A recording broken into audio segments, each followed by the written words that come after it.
I'm Juan Fernandez. And I'm Pat Harvey. Candidates for LA mayor came out swinging against each other tonight on the first question in a mayoral debate. That's right. With only a couple of months left until the June primary, 5 leading candidates faced off tonight to try to win over voters. And KCAL 9 political reporter Tom Waite joins us now. He watched it all, got the highlights. Yeah, a lot of tense moments, like you said, more than we've seen before because we had all 5 together. And so that was probably likely the first and last time we'll see all 5 candidates on stage tonight. And with billionaire developer Rick Caruso battling it out for the first time with the other contenders, there were some tense moments. It's great to see Rick Caruso here finally for joining us, Rick.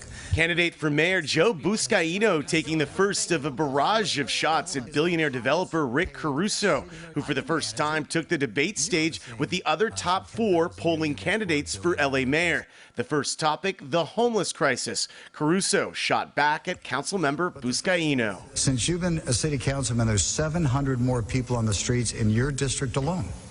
So I don't know how you quantify success when the problem has gotten worse under your leadership. The candidates emphasizing confronting homeless encampments would be a priority. I would declare a state of emergency on day 1 locally, but we also need the state and the federal government involved. I want to build house 15,000 people by the end of the first year. I know what housing insecurity feels like because in my early 20s, I was homeless. Anyone on this stage can make big, bold pronouncements on the issue of homelessness, but there's one major difference.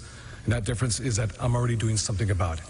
I built more housing opportunities in Los Angeles for our unhoused neighbors in the past year.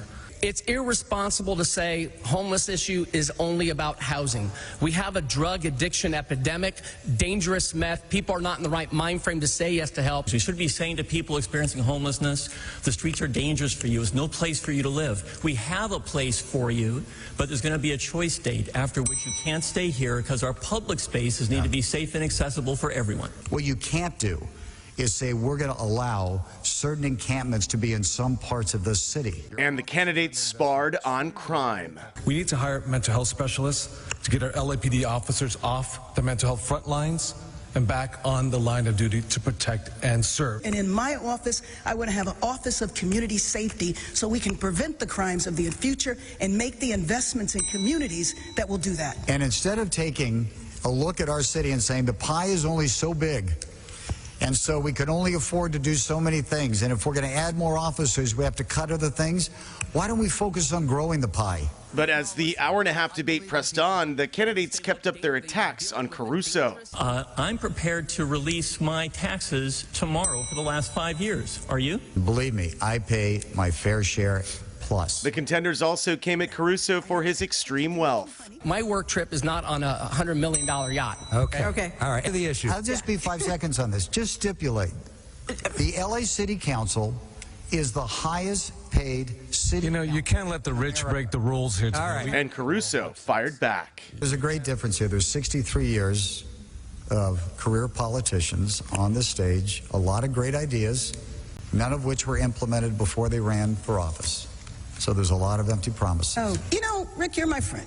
We are friends. But, you know, stop denigrating quote-unquote career politicians, people who have devoted their life to public service. Any of us that become mayor, you have to work with the city council. June 7th is the primary. The top 2 finishers will go on to compete in November's election, unless, of course, one of the candidates gets more than 50% of the vote, which is, of course, very unlikely. Back to you.